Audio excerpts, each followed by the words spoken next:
Um, and the first item, so I can just read through it. First item I proposed was Emory Bronstead on Science for Peace funding. The second was ideas and opportunities for collaborations and funding from anyone and everyone. An update on the pilot digester, which is currently frozen by Annie Corrigan, hot research questions, and people want to presentations people might want to make.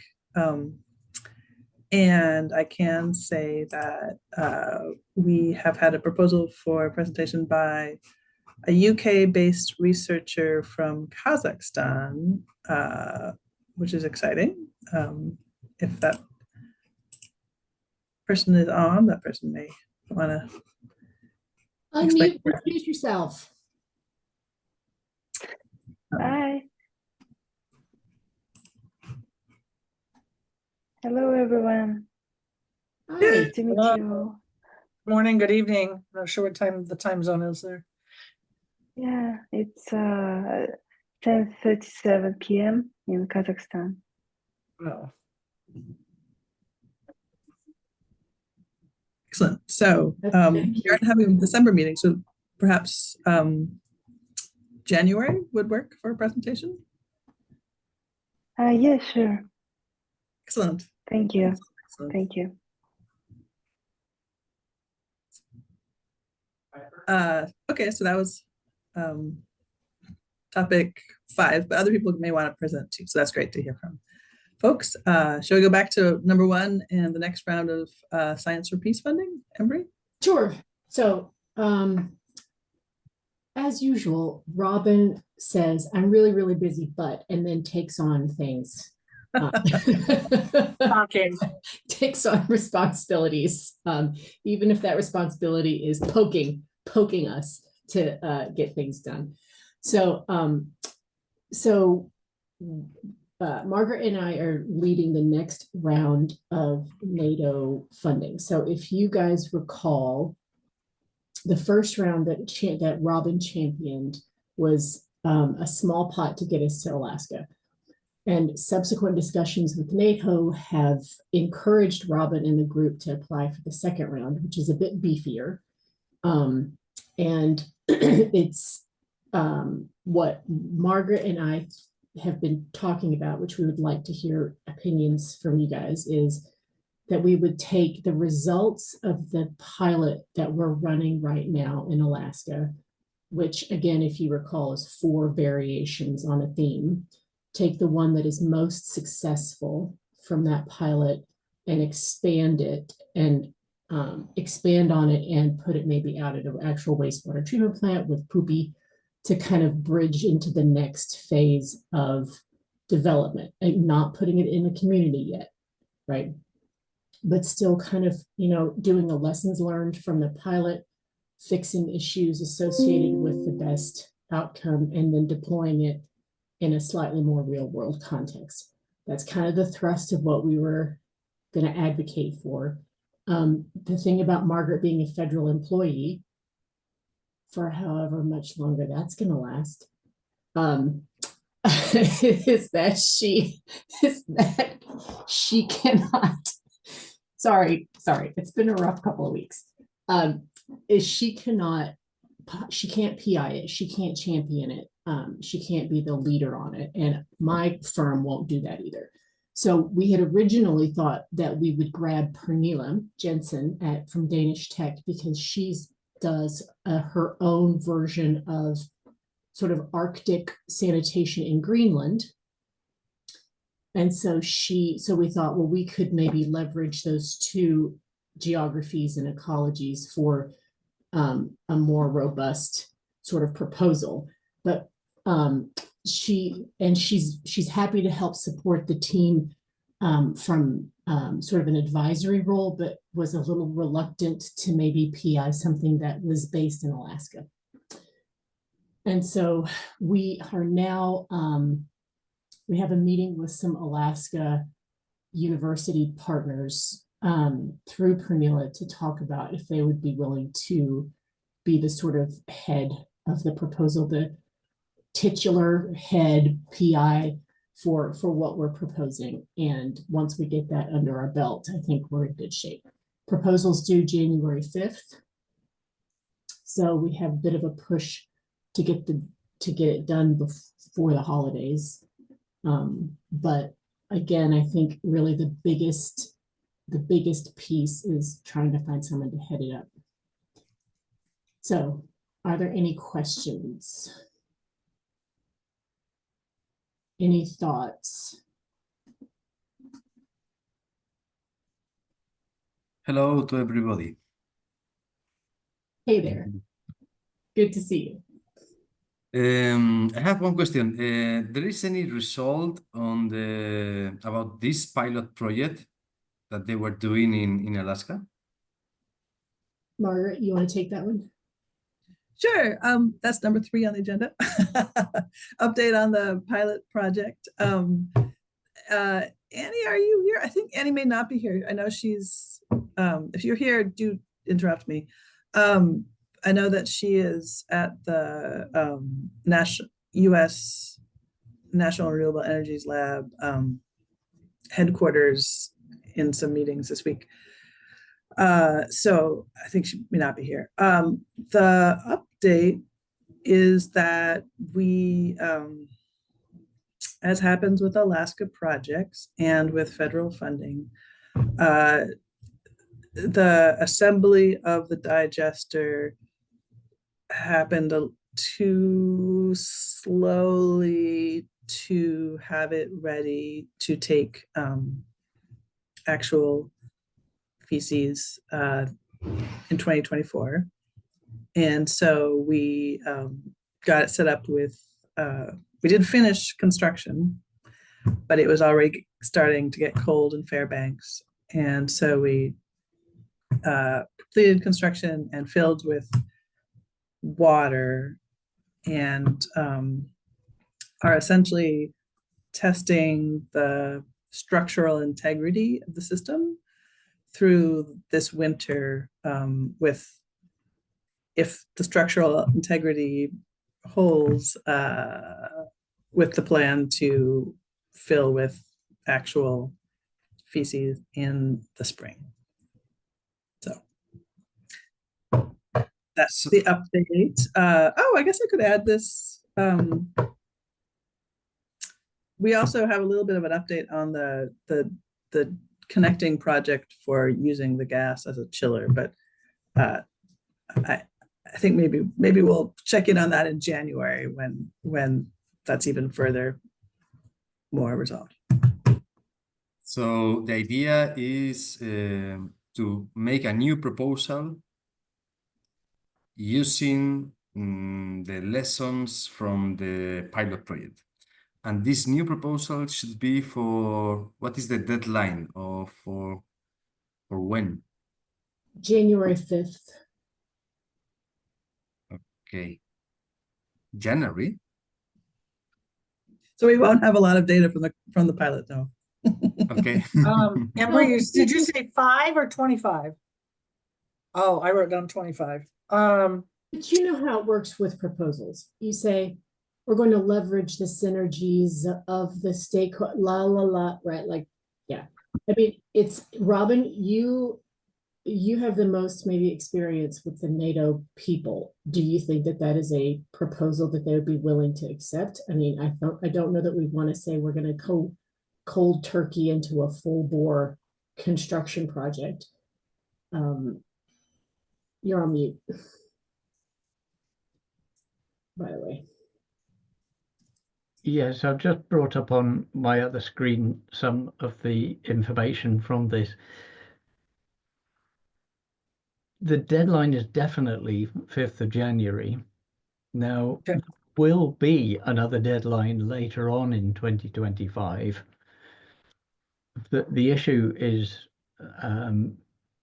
simply that we do have a little bit of traction with the funders at this stage, and that the more we say we'll delay to another deadline, which will not be before July, then the less of that traction we have, we will be forgotten. Whereas if we can get something in for January, I think there's a reasonable chance, certainly a higher percentage chance now than there will be later on in the year. And that's very much the case. And I have to say that with the whole NATO budgeting thing being up in the air, potentially because of the President-to-be of the United States, you may find that obviously this kind of funding within NATO will be the first to go. So Yeah, but also, Robin, don't we have this big Arctic concern? Don't we have don't we have a concern in the Arctic sphere for, like, isn't there a turf war up there? Isn't there a lot of energy being focused up in the Arctic from this perspective? Do we have any leverage there? well, I That's think logical. Never mind. there are two elements to that, or maybe three, or maybe four. I was just this is just my personal interpretation, that we know that there's money in their budget now, therefore let's go get it. That pushes us to the 5th of January. If we look at the bigger picture of involving a broader range of interests, including the political security, the energy security, and otherwise, you need to bring other players into the mix, and that risks not being able to be done by the 5th of January. Yeah. But I was already on the same page as you, Embry, because David, who you know, is based in Aberdeen, which is a city that I have an academic link to. Aberdeen is they call it the European capital of the oil industry, and there are huge offices and PR centres there, and there is a natural synergy between Aberdeen and the Alaskan issue through companies like Exxon and so on. But it's very difficult to really get through the front door with the right person. So I was aware that if we did increase the spectrum of what we're doing, that it would be nonetheless almost impossible to do it by the 5th of January. The group has to decide whether we go for the quick fix and rush this through, because time is short.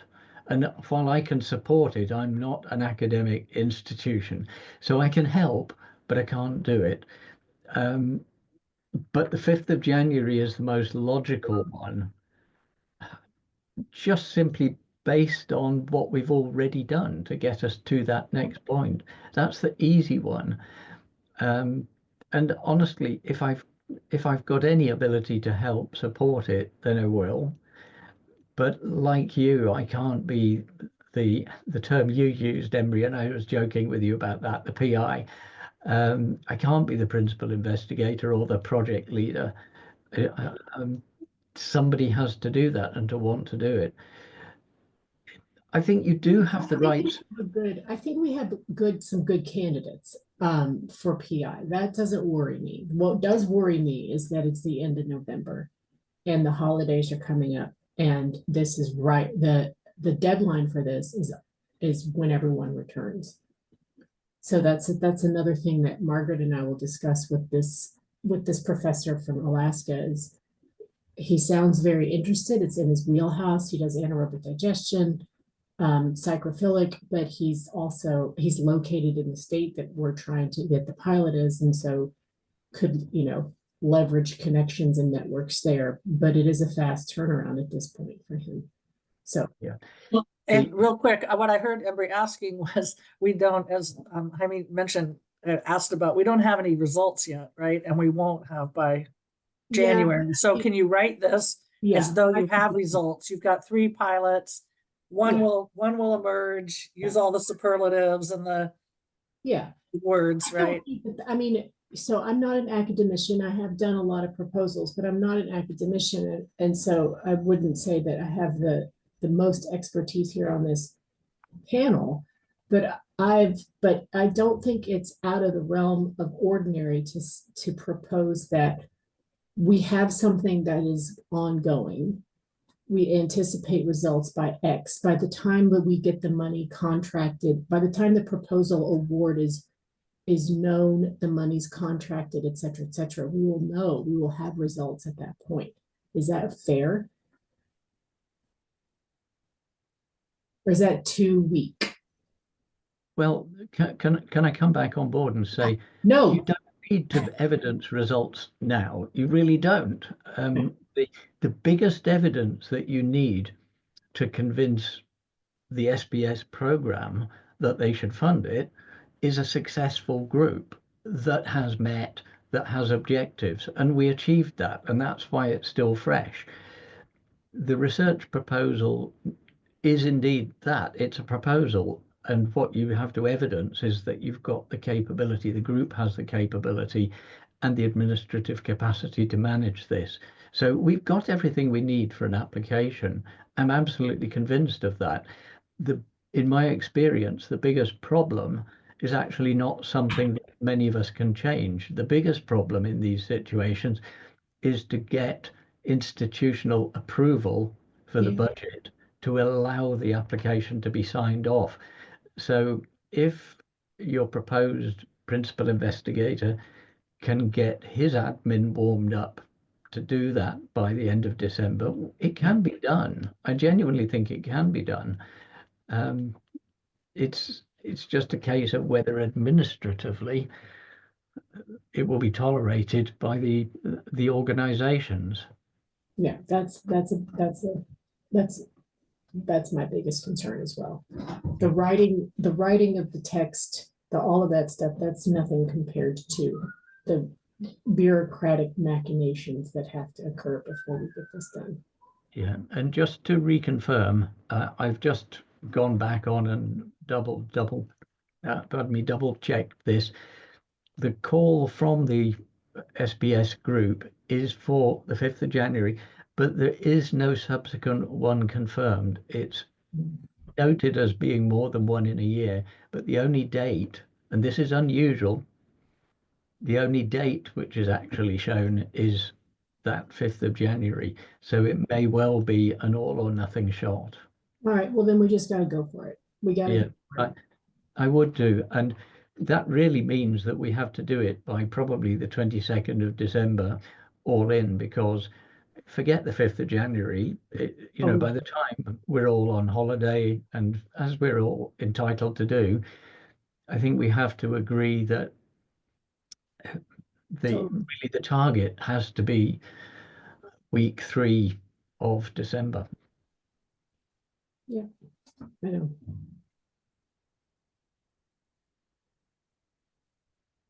So you've got my support, providing everybody else that is required can sign in. I'll push David from the university at this end. I'm doing something with them in the first week of December, but I'll just make sure that he's engaged if that's the person we need.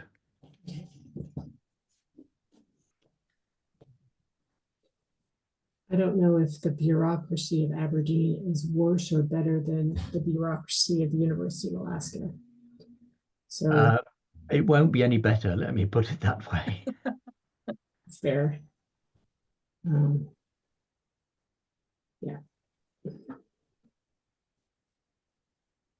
I'll try and call him tomorrow and just push him forward on that, but I know that he's keen.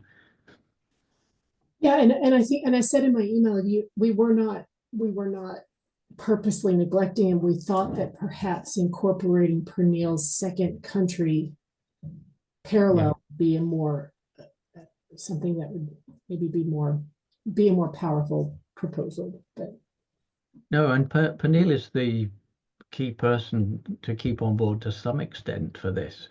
Yeah, I mean, she's got a good visibility in this area as well, but she is, like everybody, busy, and she doesn't want to take the project management. that's fine. That's fine. I mean, the other thing about this that is going to be difficult, I think, is the money is not for salary. It's for equipment, right? And travel, right? And travel, yeah. But it will not. It's not going to buy anybody out of this. It's not going to buy anybody a month of summer salary. No. Right. So It also does fund students, maybe it does fund students. students, travel and equipment. So it's not nothing. It's not nothing. Yeah, it's up to, if I remember correctly, 250,000 euros is the normal max. Yeah. So, you know, it should be usable money that's helpful to everybody. Oh, I agree.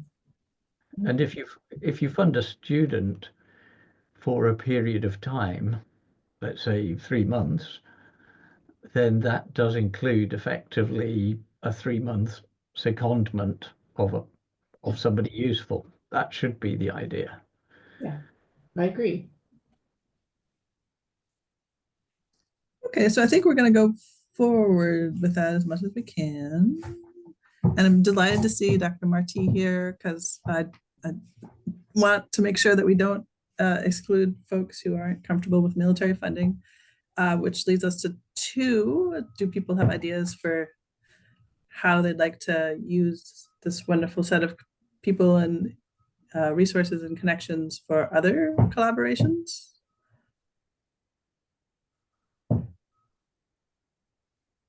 Open question.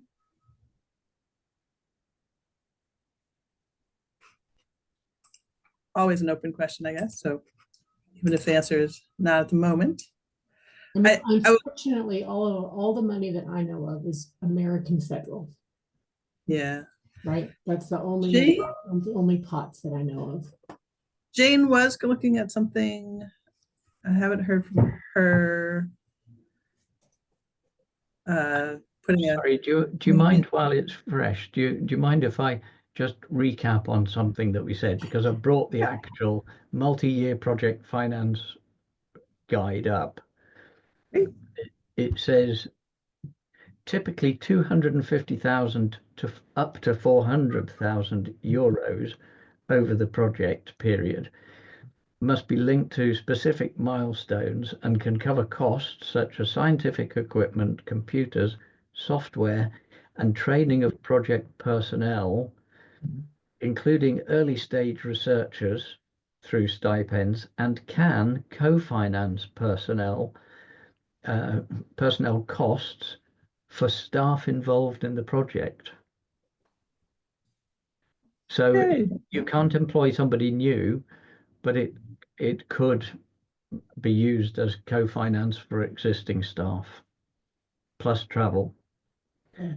So it's not quite what was given there. The issue is that it's for multi-year projects. It's the MYP projects, which is a different scheme from the one that we were on previously for the workshop, which was predominantly travel. So sorry to backtrack. No, thank you, Robin.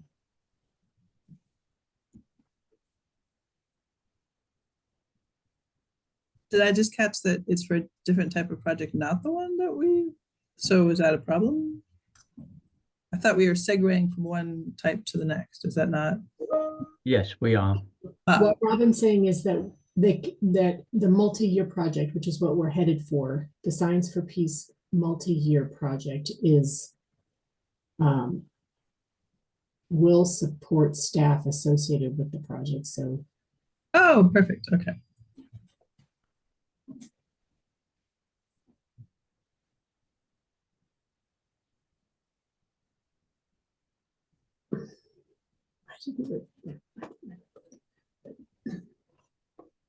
Okay, once again, sorry to backtrack. Okay? keep going. No. I'll shut up soon. Because I've only got the 1 hour tonight, by the way. Right, on you go, everybody. I'll keep quiet. No, we want you to keep talking for 1 hour. Get what we can get. Exactly. Okay, so where are we with the big discussion there? Embry, we've got a core team that's going to write up the NATO proposal. We're still going to move forward with that. The submission date is the 5th, so it really has to all be done by the 20th, 21st, if people are out around the holidays. Yeah. So that's a month, essentially, from today. Yeah. Does that feel possible? The US has a Thanksgiving that people may be gone part of that week. Yeah, I mean, again, like the tricky part about proposals is rarely the language drafting. It is the University of Alaska's systems going to allow us to do this? That's the kicker. So we'll find, Margaret and I'll find out later today. Okay.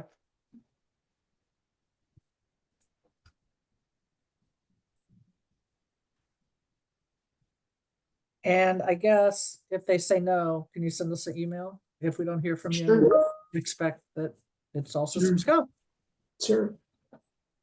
I mean, or some kind of path forward. we have other people who could slot in, but I mean, it's not good form to ask them 3 weeks before this is Right. to get. Right. I mean, Margaret and I have been Unless they really owe you one. people for a month and a half now. We Yeah. talked to AOAG, we talked to DTU, so AOAG could have been cool, but she also was kind of like too much. Right. Okay. Anything else? Any other questions? I see some links. Thanks, Robin. Dropped into the chat.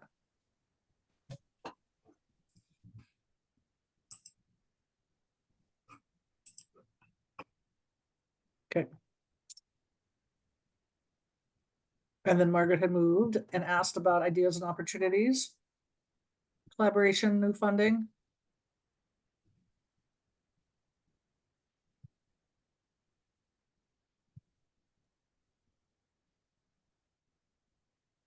Okay, so it's me again.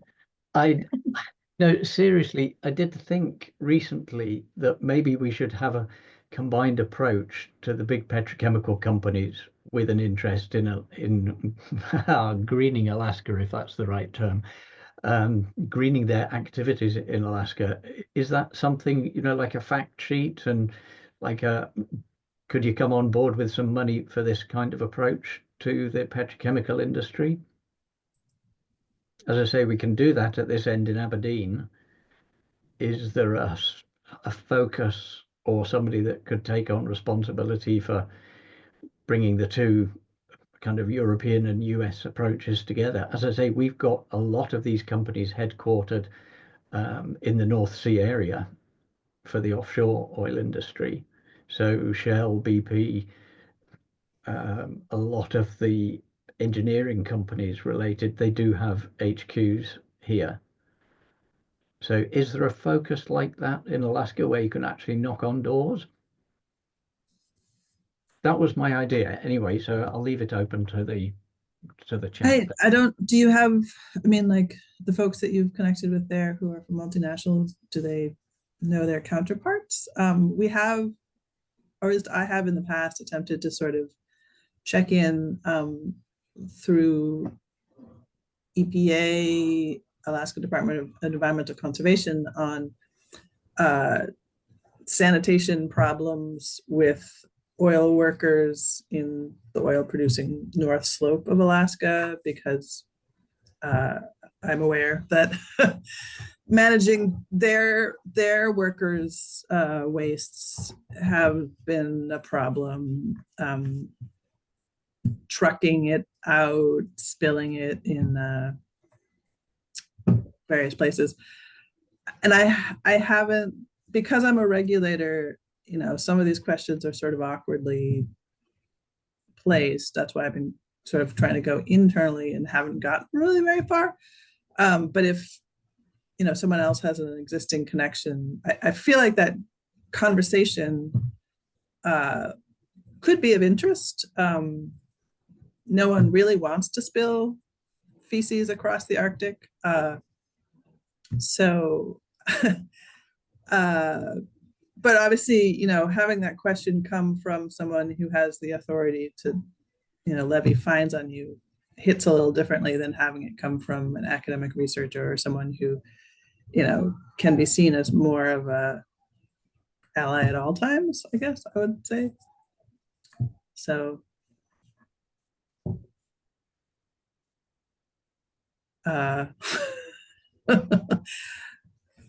What do those companies do with their waste currently? I mean, they've got workers and systems and processes up there.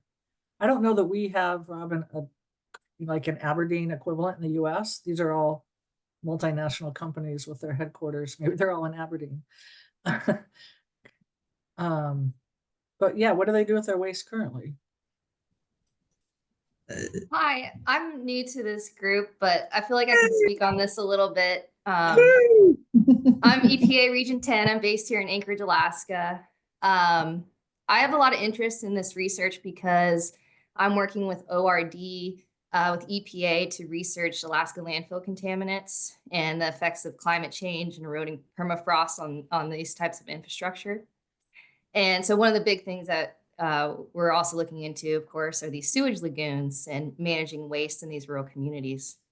But prior to my time here at the EPA, my first job out of college, I worked for Halliburton on the North Slope in Alaska.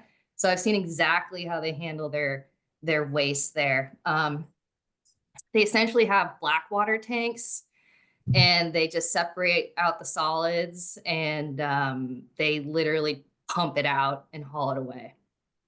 So yeah, it's I'm not sure if a wastewater treatment plant, or where do they haul it to? That's what I'm not certain of. There must be a wastewater treatment plant on the North Slope. You know, and so yeah, they're definitely hauling it away somewhere. I imagine to a facility on the North Slope. So yeah, and essentially the drilling rigs have the infrastructure within them to manage waste on the rig if needed.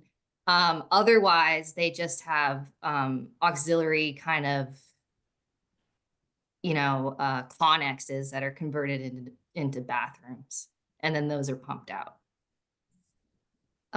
So I could see this digester working up there on a pad that's permanent. A lot of the pads aren't. They're temporary. So I'm not sure if the oil companies would buy it into, a digester. But I could see them if you framed it as a way to help the rural communities in these areas as a potential resource. I don't know. Anyway, these are just some of my thoughts on it. So, but yeah, basically, essentially, they're trucking out the solid waste, the human waste. So, sorry to interject. No, thank you. Welcome. Awesome to have you. It's always great to have you. expertise lurking in our midst. We don't even know it. Thank There are you. no Robert's rules of order here. Nope. Throw it in there. No. Cool. Well, yeah, I'm really glad to meet you all, and this is really interesting, and I'd love to help if I can. So just let me know. Thank you. And Robert Benson says in the chat that sounds like the solids get taken to sewage lagoons.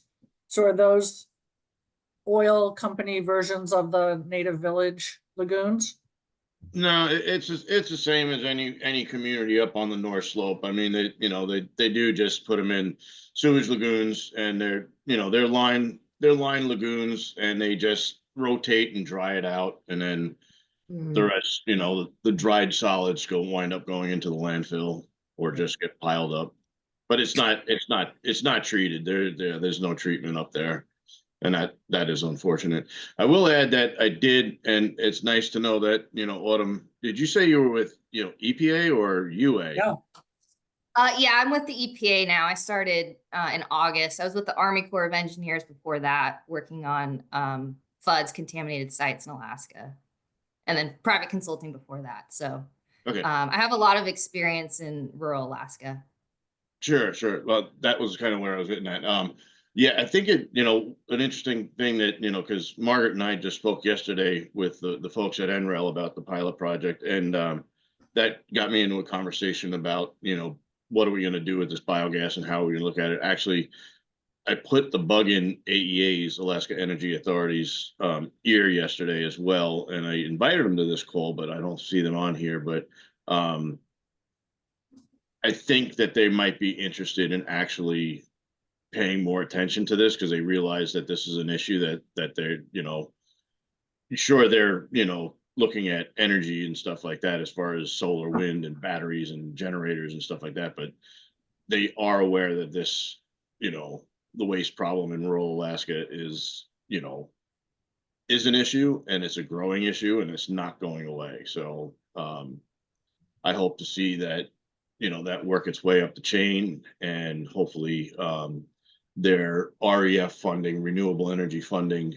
might actually include some sort of biogas projects that aren't related to biomass. So I'll keep you posted on that. Exciting, thanks.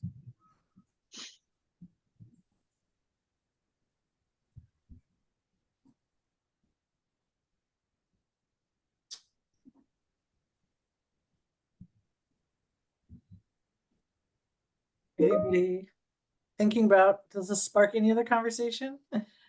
Or anybody else have any projects in their hip pocket? Something they want Embry and Margaret to follow up on? Because you don't have time. Margaret, are you in your new job? I'm back at my regular Region Okay. 10 water division job. Okay, perfect. I still have the same projects about sanitation in Greenland for the villages, for the unpiped communities. One is about testing the digesters, and the other one is about developing the, you know, the interface with the community that would work for them culturally, etc. But right now I'm still not affiliated. I'm expecting answers next week, and there are two different projects that I might be joining, both of which have room for you know, creating positions that would have room to propose a project on this. And so I will keep you posted, but right now I feel it's not the time to discuss it too much though. So I'm back to you as soon as I know. Right. Thanks. We send you our good luck.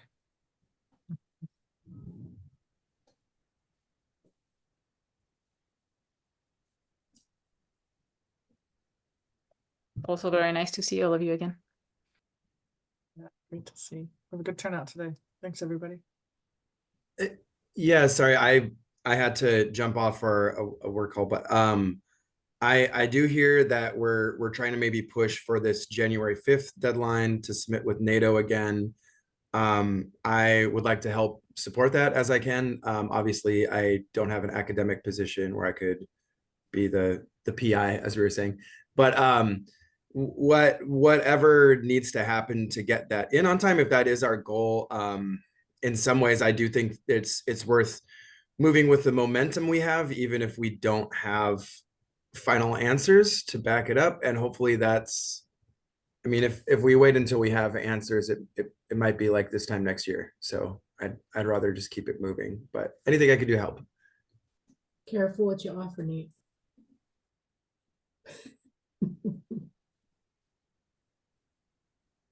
Speaking of, so I do have a question. I think Jasmine was working on isolating psychrophilic bacteria. Has anybody heard, Nate, have you been rooting around in your brother's backyard for any kind of psychrophilic bacteria? Where do we have anything, do we know anything about how Jasmine's doing? He contacted Annie recently, Annie Corrigan, NREL, and was asking about sort of lab space. And Annie was saying that in the National Renewable Energies Lab has different focus and doesn't have a biochem lab. But let's see, she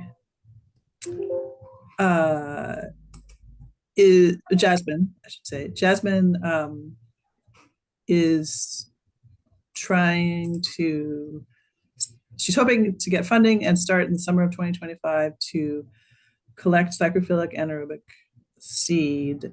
And to that end, she's trying to figure out collection and preservation of sediment samples with the goal of transporting them to the University of Kansas, where she is currently studying. She plans to collect from Vault Lake and Donut Lake near Fairbanks. And because she understands that those lakes have had previous research focused on methanogens, though not specifically for anaerobic seed. She should talk to Tom. Because Tom does this Tom goes out to lakes in Sweden and Svalbard and isolates bacteria and takes it back to his lab. So if she's got logistics or transportation questions, I think Tom Curtis would be the person to holler at.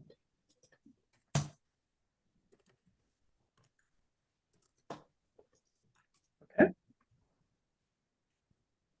And or Robin number 2.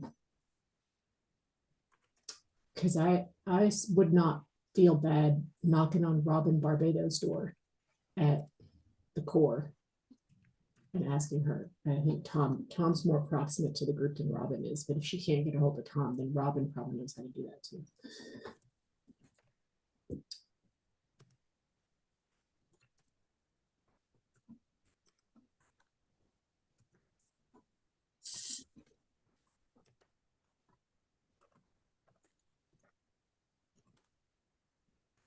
Are there lakes in Svalbard? Maybe he doesn't. I know he's been to Svalbard. I definitely know he's gotten Swedish bacteria.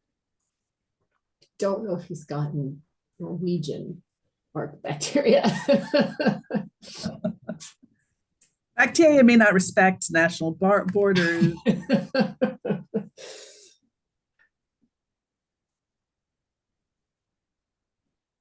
You gotta slow it down with that woke virus stuff. You can't be saying stuff like that, Margaret. You know what though? I'm wondering if it might be. Oh,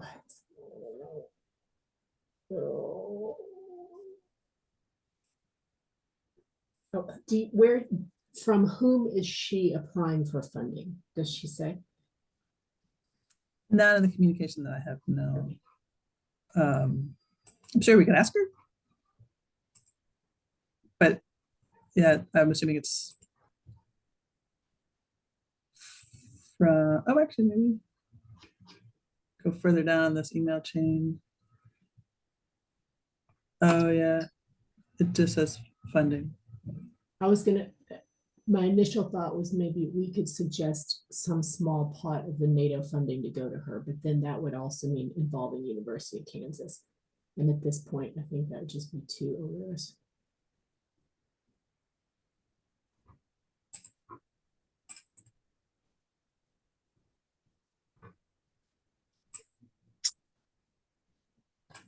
That might be short notice, but I think it's a good idea. Involving KU, that is. Yeah, again, we're churning through a lot of administration potentially at the last minute. Let's talk to Alaska and see what happens.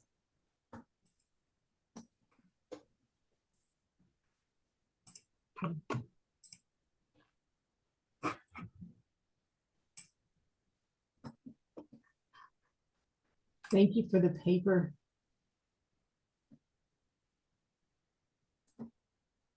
Developing cold adapted biomass. That Thank paper is from Curtis. It's from Tom. That's from Very Tom? interesting. Yes, yes. He has one more about this topic. Also, I think there is one more that he talked about these microorganisms that he take from the lakes, from the Arctic region. He have to. I can look for it for the other one. I see it's limited access. Do you happen to have a copy we are allowed to share? Just, you know what, let's just email Tom. Tom is not going to be shy. I'm gonna. That would be great. And if there's any sort of less arcane yet notable aspects of this paper, I'd love to hear them, time allowing. Like, what is the meaning of this? What's the practical application for what we're trying to do potentially? Any sense? Anybody? Has anybody looked at it? Yes, the idea is that you can begin the digester with this kind of inoculum, So you begin with a microorganism that is able to work in very low temperatures. If you don't do that, and you begin with a mesophilic inoculum, you will have to wait several months until this mesophilic inoculum adapt to the cold climate conditions. Yeah. That is the idea. We're leapfrogging adaptation and starting with bugs that are already raring to go Right. in the cold. Gotcha. Yeah. Eventually, the performance would be the same, but Yes. yeah. The Okay. end will be the same. That is the theory. Well, he presented this at the workshop, and he actually did present results that said in the end, it's the same. Like he can make, well, in terms of methane production, right? Because everybody always says, oh, saprophytic doesn't make as much methane. But if you give them enough time, yes, it's just a slower ramp up. So the end, if the product that you're looking for is methane generation, the end is the same. Yeah.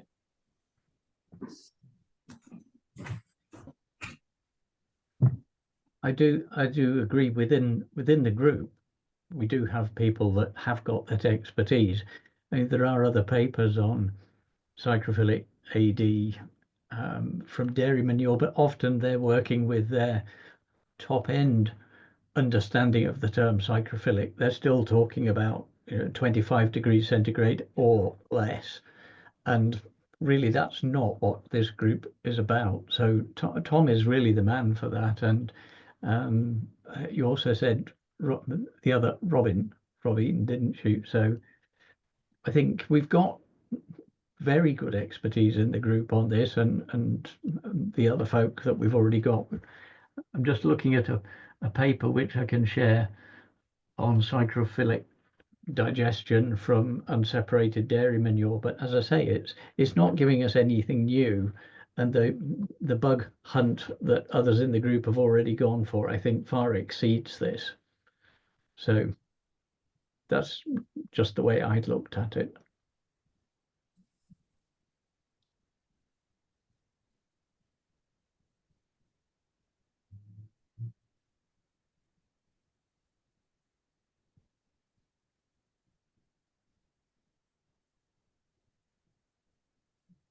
Give me 1 minute and I will share with you the paper, the PDF.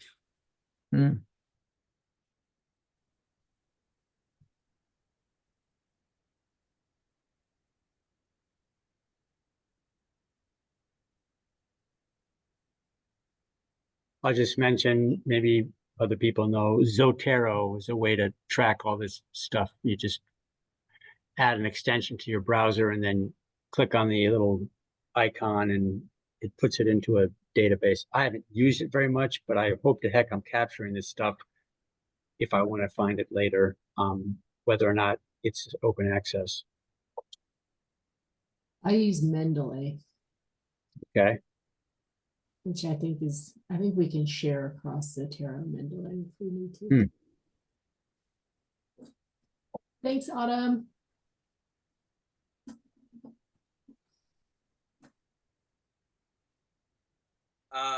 Can I volunteer myself to send email to Jasmine with Tom Curtis involved and be like, hey, we understand you're trying to figure out logistics, talk to Tom about that. And also if, because my struggle was trying to get stuff to put in a barrel at my brother's yard, a barrel and my brother's backyard. We can do that. That's covered.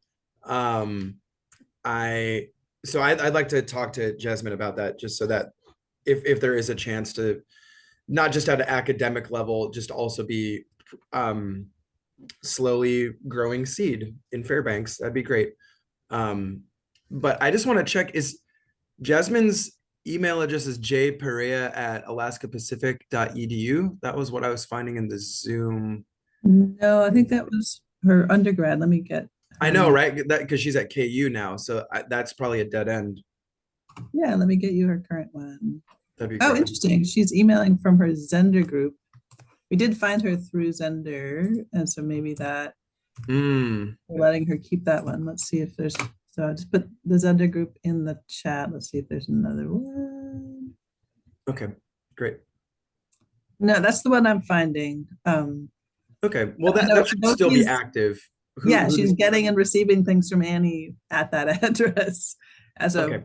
last week. So I think it's a good one. Okay, grand.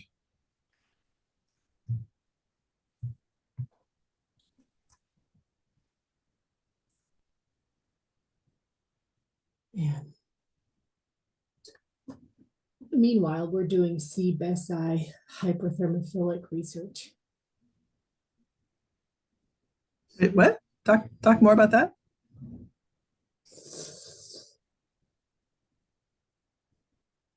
Well, I'm only very tangentially related, but it's hyperthermophilic anaerobic digestion for intensifying the process. So, yeah, I know. I see Jaime smiling because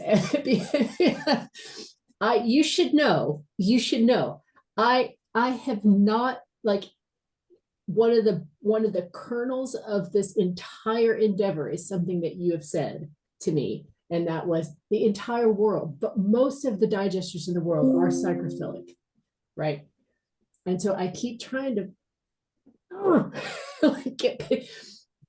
but everybody right now is doing digestion intensification, and they're doing hyperthermophilic side stream reactors, and they're finding bacteria that can operate at 70 degrees C, and they're doing this just like very intense, and it's, you know, and at the same time we're talking about greenhouse gas emissions in the wastewater sector and energy consumption, and it's like, well, right? So, yeah. So anyway, I'm trying, Jaime, I'm trying really hard. I'm just a project manager. I can't try, Are you saying that's mostly psychrophilic because, you know, there's the uncountable home digesters in like China and wherever else? well, it goes back to what Robin said, is that psychrophilic is a wide band, right? And so when we're talking about digesters in the tropics, you don't have to put any energy input, and they're still hanging out around 22 degrees Celsius, and you're fine, right? And so, but that is technically classically psychrophilic digestion, right? Yeah, it's below 25. Is that what you're saying? That's the cutoff. That's rough cutoff, yeah. Yes, in the But tropics, in the usually you have 25 is the mean temperature, ambient temperature. But you have a lot of digesters also in Nepal working at 20, 18 degrees. Yeah. That is more difficult. In Bolivia, some of them were about 16, 17 degrees. I think that is the lower temperature that we work. Perhaps outside you have lower temperatures, but with this solar passive heating design, you can increase the temperature of the digester. But I think no one wants to work under the, I don't know, 16, 17 degrees, because everything becomes very slowly, very, very slowly. I have those digesters that are in the mountain in Bolivia that are above 5,000 meters. I went there last January, and they are working between 10 and 5 degrees. And I'm not sure the results of the analysis of the effluent of these digesters, because it's too slow, too slow. You have to try to increase almost to 15, 16, 17, something like that.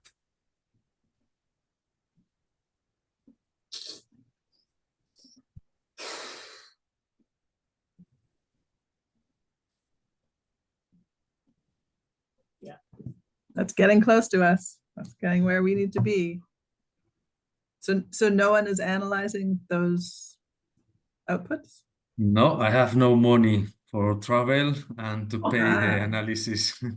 If someone want to help me, I'm very open. Yes, it's not easy to arrive there. You have to go to the mountain, you have to go to that place to collect the samples, and later you have to go quickly to the La Paz, to the university. I will try. Perhaps I will try next year to go there and take some samples. And when it was possible to improve the thermal performance of the digesters because there were some holes in the greenhouse. So perhaps we can increase the temperature inside. We can work also there. There's things to do, activities to do there, but it's very far away from me now.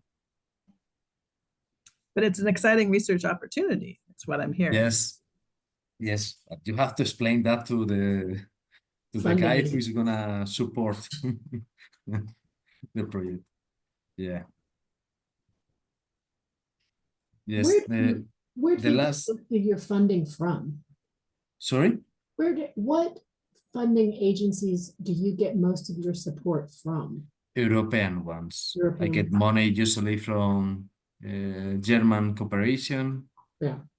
Or Netherlands cooperation. That digester in the mountain was paid by IBOS. That is an NGO from Netherlands. From Spanish cooperation also. Yeah. Usually European agencies.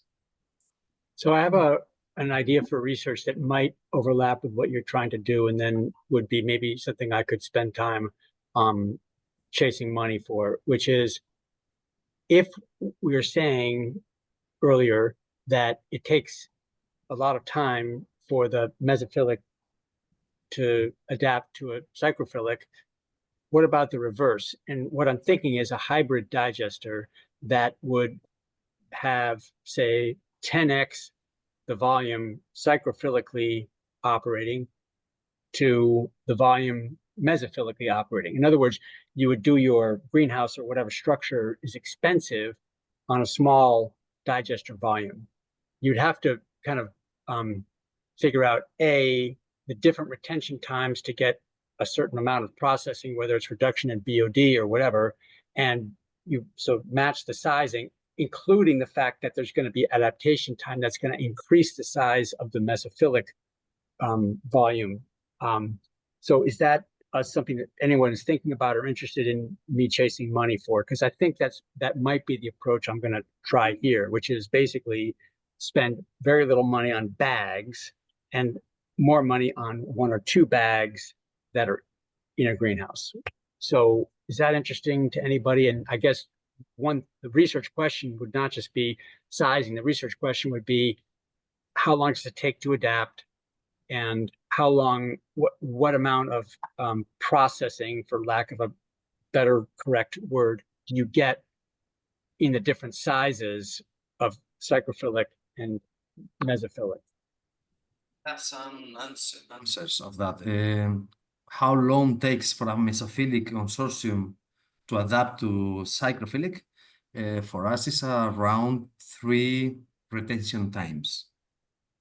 Wow. 3 So- retention times. Oh, so so- 3. 3 times 20. And what is your retention time? That is the problem. When you Yeah. work in psychrophilic, your retention time is going to be very Yeah. high. Yeah. So if you are working with 50 days, it's going to take 150, for example. But now what we are trying to do here is to make very fast digesters. Actually, currently, now we have our digesters here at the university. They are running with just 1 day of retention time. And we are producing biogas. We are reducing 50–60% of the COD. We are At what working. temperature? No one. At what temperature? Temperature 25. 25. Yeah. But yeah. Yeah. but Yeah. if this works, No. and if I go to 15 degrees, perhaps I can work in 6 days of retention time, 10 days of retention time. It's not bad, 10 days. So we are learning here in this with this temperature I have, it's only 25, and later we can transfer this experience to lower temperatures. What % reduction in COD was that? COD, chemical Percent? oxygen No, what demand. % did you find reduced? 50%. I 50. don't have here the. Yeah, that's fine. Just rough idea what's being Yeah. accomplished. It's Yeah. not like the good one. If you go slower, you can reduce 80%. Mhm. If you increase the retention time, you can get 80% reduction. But as we are doing very, very fast, it's only 50%. But That's an- after these digesters, we have a wetland, artificial wetland. So the artificial wetland is doing the final process. Polishing. Polishing, yeah. To polish, yeah. And that's human poop or ag poop? Human pee. Human poop. It's all the bathrooms of the university. Oh, So if you go to the bathroom here, it's gonna That's be what treating your the digester. yes. At least the lab is close by.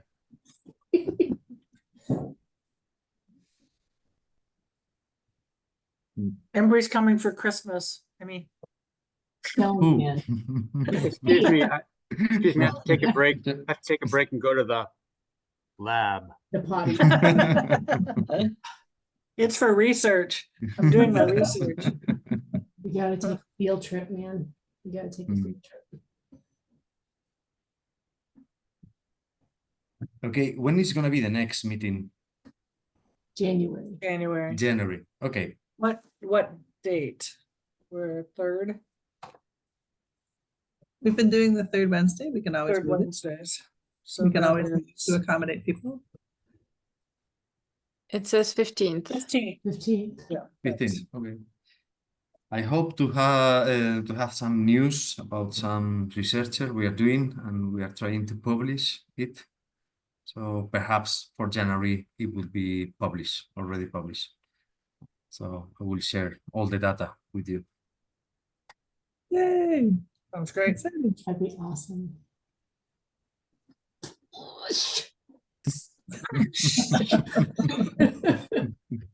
Embry, are you one of the people taking initiative on the NATO application? Do I just stay in contact with you for that? Please. Yeah. Okay. Yep. Let's get something in. It's gonna be decent too, not slapdash. It's still November. Oh yeah. Again, Yeah. I really don't think writing a proposal is not the hard part. It's getting all the forms and all the signatures and all of the blessings and all of the whatever else from the admin. That's the hard. That's the tricky part that I can't ask you to help with because it's currently kind of out of our control. But if there's any drafting of stuff, if you want to write up a paragraph or something, I might call you for that. Okay. Okay. Yeah. So that might be it for the day. Yeah. Hey, we can take off early. Hey, I just want to say I enjoy this so much. I'm always glad when I get to join. This is my favorite part of the day. This is my favorite part of the The whole month. It is. I can tell by the way you dance when you hear about sacriphilic digesters with one day of All the retention bodies are time. hooked up to the digester. It is so cool. Remember, she got married at a waste treatment plant. For those of you who don't know that. Yep. Can we see pictures next time? You can see a Right. picture now, I think. Let's see. You were at the secondary clarifiers, right? That was where. No, I was on the digester. No, I was Oh, gonna the say, digester. none of this Yeah. cleaned up stuff. No way. She was at the entry tank. So we were at, let's see.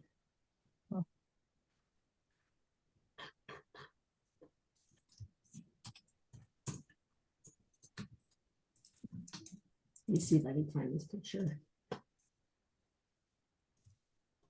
There it is. So we got married at our wastewater treatment plant, the wastewater treatment plant that served us at the time. And we got married in the back of the administration building. And yeah, there was no PA system. So I asked all the women to ululate, right? As I walked out of the admin building to where we got married. Most of them did. Some of them did not. But most women ululated for me. And then a friend of the family is a shaman, so we had him marry us. And then we went up on top of the digesters to take wedding pictures. And this is, I can't send. Is your spirit animal the sewer rat? Beg your pardon? Is your spirit animal the sewer rat? No, it's a gotta be. platypus. Oh, Is the what? Platypus. platypus. Because they don't really belong anywhere. I'm trying to find I can't find how to share screen. Are we still recording this? Yes, Yeah, yes, we we're are. recording it. Sure. I want to share.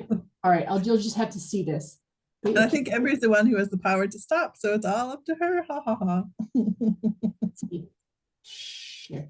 Can you see that? Almost. Yeah, there we go. Now we Oh my can.